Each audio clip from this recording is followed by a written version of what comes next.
Hello friends, welcome to suggestive education. Suggestive এডুকেশনে সকলকে স্বাগত জানাই। এসএসসি জিডি ম্যাথ পিওয়াইকিউ যে আমরা প্র্যাকটিস করছিলাম, তো আজকে আমাদের হবে এসএসসি জিডি 29শে এপ্রিল 2026 শিফট 3। তো আজকের প্রথম কোশ্চেন দেখো, একটা সরল রয়েছে।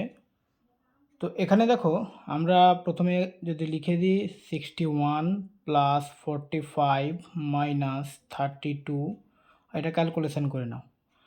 28 আর 17 যদি আমরা যোগ করি তো হবে 45 আর গুণিত 2 মানে 90, তাহলে প্লাস 90 মাইনাস 84। ঠিক আছে, এবার এটি যদি আমরা ক্যালকুলেশন করি, দেখো এককের অঙ্ক এখানে সবটা আলাদা রয়েছে, তো এককের অঙ্ক করলে হবে 5 আর 1 6, 6 থেকে 2 বাদ দিলে 4, আর 4 আর 0 যোগ করলে 4, আর 4 থেকে 4 বাদ দিলে 0, তার মানে এককের অঙ্কে 0 আসবে। অপশন এ হচ্ছে অ্যান্সার। ওকে, আবার এখানে একটা সরল রয়েছে। তো এখানে দেখো, আবার আমরা যদি লিখে দিই 94 বিয়োগ 47 যোগ 31 যোগ, এটা ভাগ করে নাও, তাহলে 9 যোগ 28 বিয়োগ 19, তাই তো? আচ্ছা, এখানে আমরা এককের অঙ্ক এখানে সবটা আলাদা রয়েছে। 14 থেকে 7 বাদ 7, 7 এখানে এককের অঙ্কে 7 আসছে। এবার 7 থেকে 7 আর 1 যোগ করলে 8, 8 আর 9 যোগ করলে 17, তো এককের অঙ্ক 7। 7 আর 8 যদি যোগ করি তাহলে 15, এককের অঙ্কে 5, আর 15 থেকে 9 বাদ দিলে হবে 6, তার মানে এককের অঙ্কে 6 আসছে। অপশন বি হচ্ছে অ্যান্সার। ঠিক আছে, আচ্ছা, এখানে রয়েছে রুট ওভার দিয়ে রয়েছে 144-এর বর্গমূল হচ্ছে 12, তাহলে 12, আর এখানে দুটোর পরে দশমিক আছে। আচ্ছা, আমি একটু ভেঙে বলি এটা। ঠিক আছে, উপরে 144 যদি আমরা লিখি আর দুটো দশমিকের জন্য নিচে 100, তাহলে এটা বর্গমূল করলে কি হবে? 144-এর বর্গমূল 12 আর 100-এর বর্গমূল হবে 10, তার মানে দশমিকে যদি নিয়ে যায় 1.2 হবে। ঠিক আছে, 1.2 হলো। আর এটা যদি আমরা করি তাহলে 225 আর নিচে হচ্ছে 4টা শূন্য, তাই তো? 4টার পরে দশমিক আছে, তাহলে 225-এর বর্গমূল হচ্ছে 15, আর এখানে 10,000 হচ্ছে, তো 10,000-এর মানে 4টা শূন্য থেকে 2টা শূন্য, অর্থাৎ 0.15। এটা কি করতে হবে? গুণ করতে হবে, তাই তো? চলো এটা গুণ করে নাও। তো 15 আর 12 যদি আমরা গুণ করি, এটা যদি গুণ করে দিই, 15 12 হচ্ছে 180, আর 3টার পরে দশমিক, এখানে দুটো আর এখানে একটা, তাহলে 3টার পরে দশমিক মানে 0.18। অপশন এ হচ্ছে অ্যান্সার। ওকে, এখানে আবার একই রকম সরল রয়েছে। তো এটা যদি বর্গমূল করি তাহলে কি হবে? 0.3 যোগ, এটা কিউব রয়েছে, ঠিক আছে, মানে ঘনমূল বের করতে হবে। তাহলে এটা হবে 5-এর কিউব হয় 125, তাহলে এখানে 0.5। ঠিক আছে, আর এটা হচ্ছে 4 পাওয়ার রয়েছে। ঠিক আছে, তাহলে এখানে 3-এর পাওয়ার যদি আমরা 4 করি তাহলে 81 হবে। তাহলে এখানে 0.3 মাইনাস, আর এটা হচ্ছে বর্গমূল যদি করি তো 8 8 64 মানে 8 হবে, তো এখানে 0.8। ঠিক আছে, দেখো একটার পরে সবটা পয়েন্ট রয়েছে, তো পয়েন্টে ধ্যান না দিয়ে এমনি করে নাও। 5 3 8 3 11, আর 11 থেকে যদি আমরা বাদ দিই, 8 বাদ দিই, তাহলে 3, তো 0.3 হবে অ্যান্সার। ঠিক আছে, আচ্ছা, একটি রম্বসের ক্ষেত্রফল 840 বর্গ সেমি, সমত চতুর্ভুজের একটি বাহু 29 সেমি। আচ্ছা, সমচতুর্ভুজ বলতে এখানে রম্বস, ঠিক আছে, সমচতুর্ভুজ বলতে রম্বস। তো রম্বসের একটি বাহু 29 সেমি, এর কর্ণ দুটির যোগফল কত? এরকম আরও আমরা অঙ্ক করেছি এর আগে। তো আমরা যদি রম্বস আঁকি এইভাবে একটা, তো এটা একটা কর্ণ আর এটা একটা কর্ণ, ঠিক আছে, একটা বাহু হচ্ছে 29, তো এদিকে বাহু 29 বসিয়ে দিলাম, মানে সবটা বাহু 29 করে হবে, তো একটা বাহু 29 বসিয়ে দিলাম। আচ্ছা, প্রথমে আমি এটা শর্টকাট একটা বলি, একটা জিনিস দেখে নাও। এটা যদি আমরা এ ধরি আর এটা যদি বি ধরি, তাহলে এটা লম্ব হচ্ছে মানে ত্রিভুজ হয়ে যাবে এরকম, তাই তো? এটা এ আর এটা বি আর এটা 29, অতিভুজটা 29। তো ট্রিপলেট বলে যে জিনিসটা হয়, এর আগে একটা শিফটে আমরা বলেছি যে ট্রিপলেট হয়, মানে অতিভুজ যদি 29 হয় তাহলে এই লম্ব আর ভূমি 20 আর 21 হবে। ঠিক আছে, মানে এগুলো মুখস্থ করতে হয়, বারবার ক্যালকুলেশন করে না বের করে মুখস্থ করে নিলে হয়। যেমন অতিভুজ যদি 5 হয় তাহলে লম্ব আর ভূমি অবশ্যই 3 আর 4 হবে, ঠিক আছে, এভাবে হয়। তো আমরা যদি ট্রিপলেট মুখস্থ করে দেখি তো এখানে দেখো 29 এটা যদি হয় তাহলে এটা অবশ্যই 20 আর এটা হবে 21। তো এখানে এ যদি 20 হয় তাহলে এইটুকু যদি 20 হয় তার মানে এটা ডাবল হবে অর্থাৎ 40 হবে, আর এটুকু যদি 21 হয় তাহলে এটা 42 হবে পুরোটা। তাহলে এটা যোগফল চেয়েছে দুটো কর্ণর, তাহলে 82 হচ্ছে উত্তর, অপশন এ। ঠিক আছে, এটা হয়ে গেল। ট্রিপলেট যদি মুখস্থ থাকে তো মুখে মুখে হয়ে যাবে, তবু আমি এতটি লিখলাম। আর যদি বেসিক দিয়ে করতে যাও তাহলে বেসিকে আমাদের যেটা করতে হবে যে এটা রম্বসের কর্ণ, আমি শুধু বলে দিচ্ছি, ক্যালকুলেশনে তোমরা করে নেবেন কারণ অনেকটা অঙ্ক রয়েছে। তো এটা হচ্ছে 29, আর এটা আমি যদি পুরোটা এটা এ ধরি, ওখানে আমরা শুধু অর্ধেক এ ধরে নিয়েছিলাম, ঠিক আছে। আমি যদি এবার এখানে যদি D1 D2 ধরতে হয় কর্ণ, তো আমি ধরে নিলাম এ আর বি, ঠিক আছে, এটা কর্ণ এ আর এটা কর্ণ বি। তো রম্বসের ক্ষেত্রফল হচ্ছে হাফ ইন্টু দুটি কর্ণ, ঠিক আছে। তো এ আর বি সমান হচ্ছে 840, ঠিক আছে। তাহলে এ গুণিত বি কত হবে, বা এ বি সমান হবে 840 গুণিত 2 মানে হবে 1680, ঠিক আছে। তো এ বি সমান 1680 হলো। এবার এখানে দেখো একটা বাহু হচ্ছে 29, মানে এটা 29 বসিয়েছি, তাহলে বাহুটা হচ্ছে অতিভুজ, এর আগে যেটা দেখালাম। তো অতিভুজ স্কোয়ার সমান, হ্যাঁ, কী হবে এটা, এটা যদি পুরোটা এ ধরেছি তাহলে অর্ধেক কী হবে A/2, আর এটা পুরোটা যদি আমি বি ধরি তাহলে অর্ধেক হবে B/2। এবার এদের স্কোয়ার করতে হবে, অতিভুজ স্কোয়ার সমান লম্ব স্কোয়ার প্লাস ভূমি স্কোয়ার হয়, তাহলে এটা হবে A²/4, মানে 2 এর স্কোয়ার করে দিলাম B²/4, ঠিক আছে। তো আমরা এখানে দেখো এটা তাহলে কী হবে, 4 নিচে চলে আসবে আর A² প্লাস B²। এবার A² B² যদি সূত্র লাগাও তাহলে A প্লাস বি হোল স্কোয়ারের সূত্র -2AB/4, ঠিক আছে।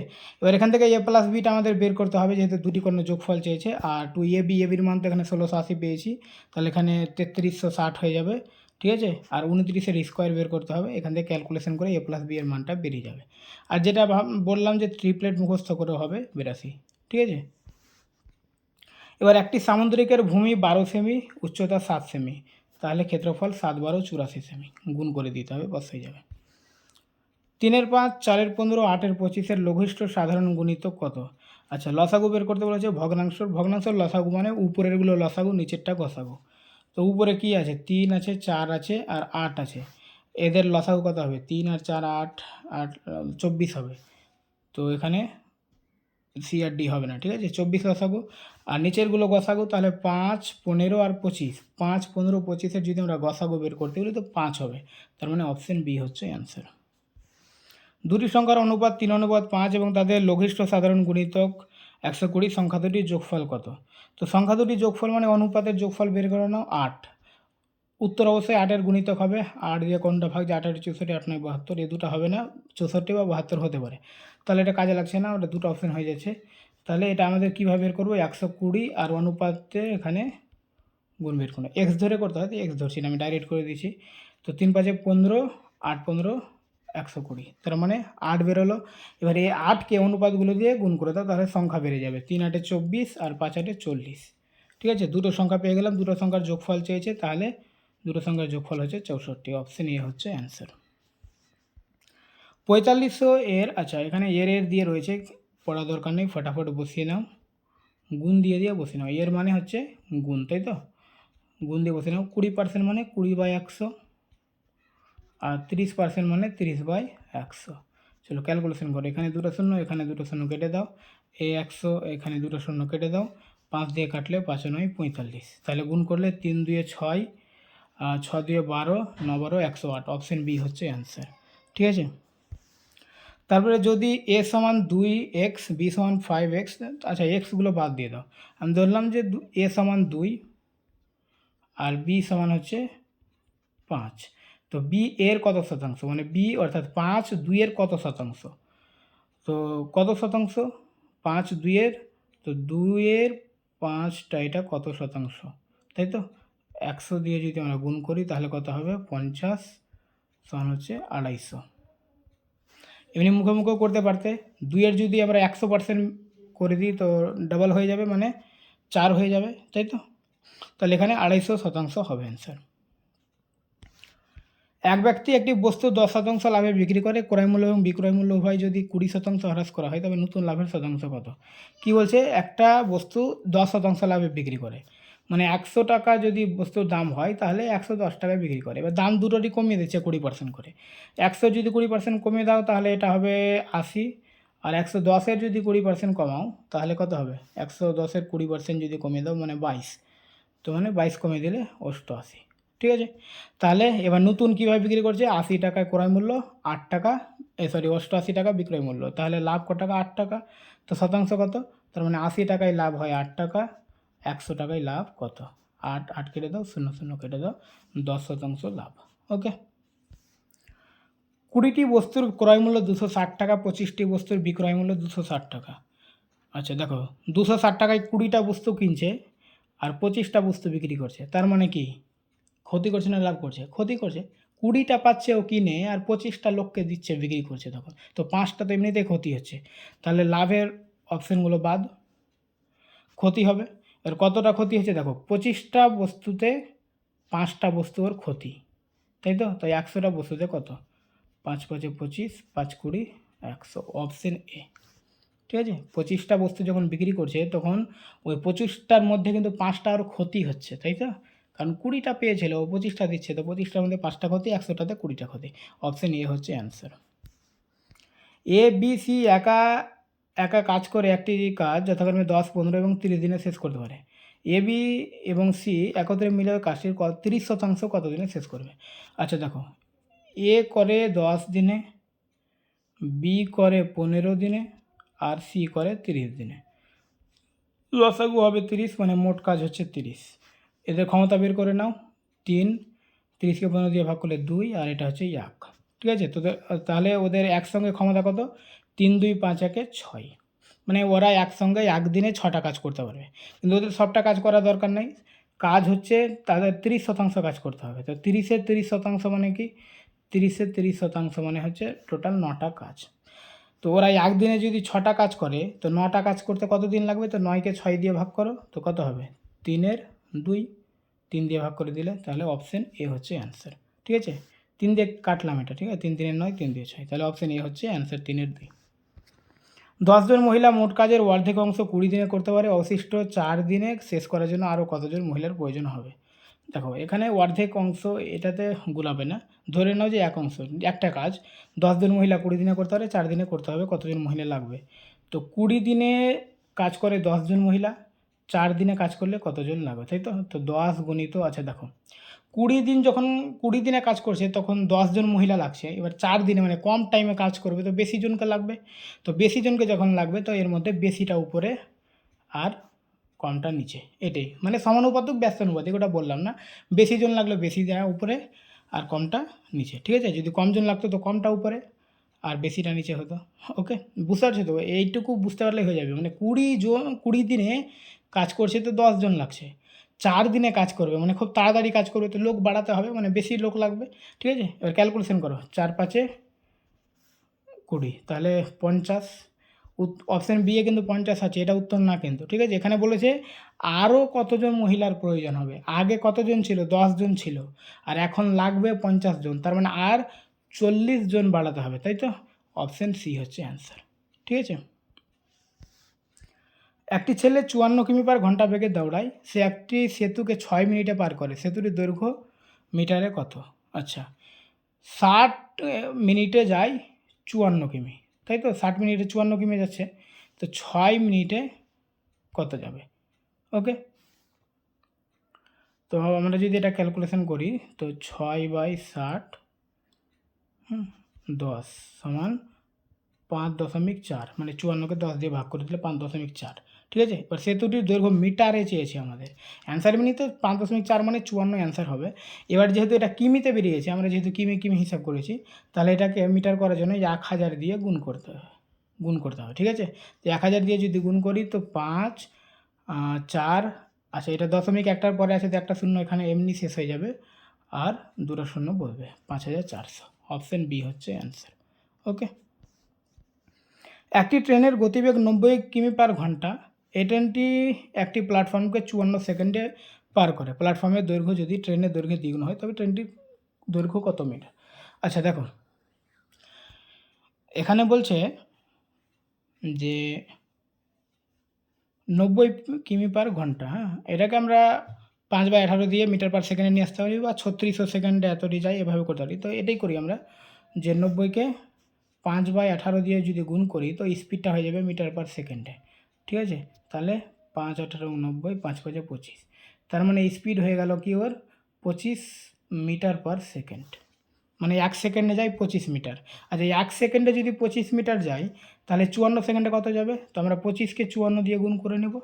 তাহলে 1 সেকেন্ডে যদি 25 মিটার যায় তাহলে 54 সেকেন্ডে এটা গুণ করলে আমরা পেয়ে যাব 4×25 = 100, আর 5×25 = 125। যোগ করলে এদিকে করছি আমি 0, 5, 3, 1350। তার মানে ও 54 সেকেন্ডে 1350 মিটার যাবে। এবার একটা জিনিস দেখো, যখন একটা প্ল্যাটফর্মকে অতিক্রম করে, এর আগে আমি বলেছি যে প্ল্যাটফর্মকে যখন অতিক্রম করবে তখন ট্রেনের দৈর্ঘ্য প্লাস প্ল্যাটফর্মের দৈর্ঘ্য অতিক্রম করে। ঠিক আছে, তার মানে 1350-এর মধ্যে ট্রেনের দৈর্ঘ্য আর প্ল্যাটফর্মের দৈর্ঘ্য দুটোই রয়েছে। ঠিক আছে, এবারে এখানে বলছে যে ট্রেনের দৈর্ঘ্যের দ্বিগুণ কোনটা? প্ল্যাটফর্মের দৈর্ঘ্যটা। মানে ট্রেনের দৈর্ঘ্য যতটি হবে প্ল্যাটফর্মের দৈর্ঘ্য তার ডাবল হবে। তো একটা কাজ করি, এটাকে আমরা যদি একটা জিনিস ধরি যে প্ল্যাটফর্মের দৈর্ঘ্য 2 গুণ আর ট্রেনের দৈর্ঘ্য 1 গুণ, মানে টোটাল 3 গুণ হচ্ছে। তো এটাকে আমরা 3 দিয়ে ভাগ করে নিই। 3 দিয়ে ভাগ করলে 3×4 = 12, আর 3×5 = 15, আর 0 9 450। তার মানে ট্রেনের দৈর্ঘ্য হচ্ছে 450 আর প্ল্যাটফর্মের দৈর্ঘ্য তাহলে ডাবল, মানে 900। দেখো দুটো মিলে 1350 হয়ে যাচ্ছে। ঠিক আছে, তাহলে আমাদের এখানে কী চেয়েছে? ট্রেনের দৈর্ঘ্য চেয়েছে। তো অপশান এ হচ্ছে অ্যান্সার, 450। ওকে, যদি প্ল্যাটফর্মের দৈর্ঘ্য চাইতো তাহলে 900 হতো। চারটি সংখ্যা 2, 4, 5, 7 অনুপাতে রয়েছে। এই সংখ্যাগুলির যোগফল 54, সবচেয়ে বড় সংখ্যা এবং সবচেয়ে ছোট সংখ্যার মধ্যে পার্থক্য কত? যোগফল 54, তো অনুপাতগুলো যোগফল করো। 5, 7, 12, 4, 16 আর 2, 18। তার মানে 18 মানে হচ্ছে 54, তাই তো? 18 মান হচ্ছে 54। এবার কী চেয়েছে? বড় সংখ্যা ছোট সংখ্যার মধ্যে পার্থক্য। বড় সংখ্যা 7, ছোট সংখ্যা 2, পার্থক্য কত? 5। তো 18 মানে যদি 54 হয় তো 5 মানে কত? এটা কত গুণ? 3 গুণ। 3 18 54 হয়, এটাকেও 3 গুণ করো, 3×5 = 15। অপশান এ হচ্ছে অ্যান্সার। একটি বস্তুর ধার্য মূল্য 5,000 টাকা, বস্তুটি ক্রয় মূল্য 3,000 টাকা। এটি 25% লাভে বিক্রি করা হলে ছাড়ের শতাংশ কত? আচ্ছা, ক্রয় মূল্য হচ্ছে 3,000 টাকা, তো 25% লাভে বিক্রি করছে। তো 25% লাভ, কত কত টাকা লাভ হচ্ছে? 3×25 = 75, মানে 750 টাকা লাভ হচ্ছে।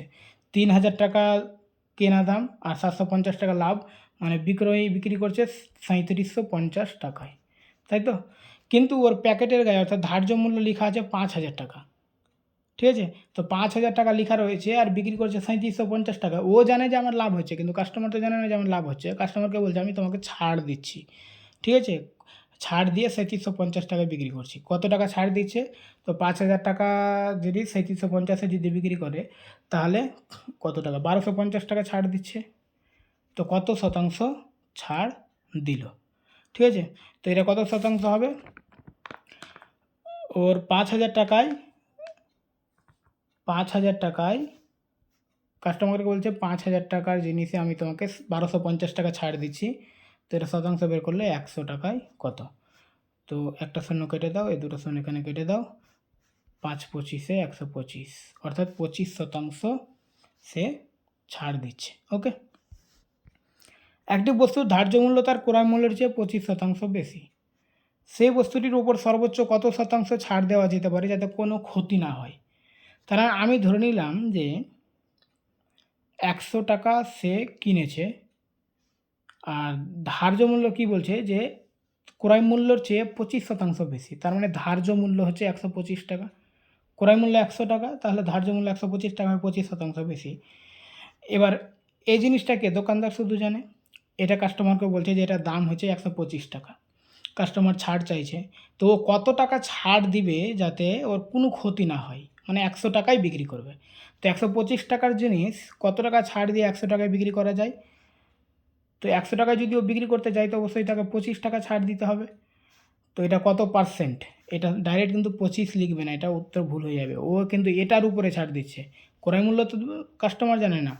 125 টাকা মানে কাস্টমারকে বলছে 125 টাকা দাম, আমি তোমাকে 25 টাকা ছাড় দিচ্ছি, তাহলে কত হবে 5×25, তার মানে আমি তোমাকে 20% ছাড় দিচ্ছি, ঠিক আছে। দোকানদার জানে যে আমার এটার দাম 100 টাকা, আমি 100 টাকায় বিক্রি করবো, আমার লাভ হবে না, ক্ষতি হবে না, কিন্তু কাস্টমার খুশি, কাস্টমারকে 20% লাভ ছাড় দিয়ে দিলাম, ঠিক আছে। তো কাস্টমারকে আর ক্রয় মূল্য বলে ছাড় দেবে না, ধার্য মূল্য যেটা আছে ওর উপরে ছাড় দেবে, 125-এর উপরেই 125-এ 25 টাকা ছাড় দেবে, যেহেতু ক্রয় মূল্যতে বিক্রি করে, তো 20% ছাড় দেবে। ওকে, আচ্ছা, আর উঠছে না উপরে, এখানেই করি। এখানে কি বলছে, চতুর্থ সমানুপাতি। চতুর্থ সমানুপাতি একদম ইজি, 8/10 সমান 16 এখানে জিজ্ঞাসা চিহ্ন। তাহলে কি হবে, কোনাকুনি গুণ, মানে 10 গুণিত 16, আর এটার নিচে 8টা বসিয়ে দাও, 8×2 = 16 সমান 10×2 = 20, অপশন বি হচ্ছে অ্যান্সার। Okay, thank you.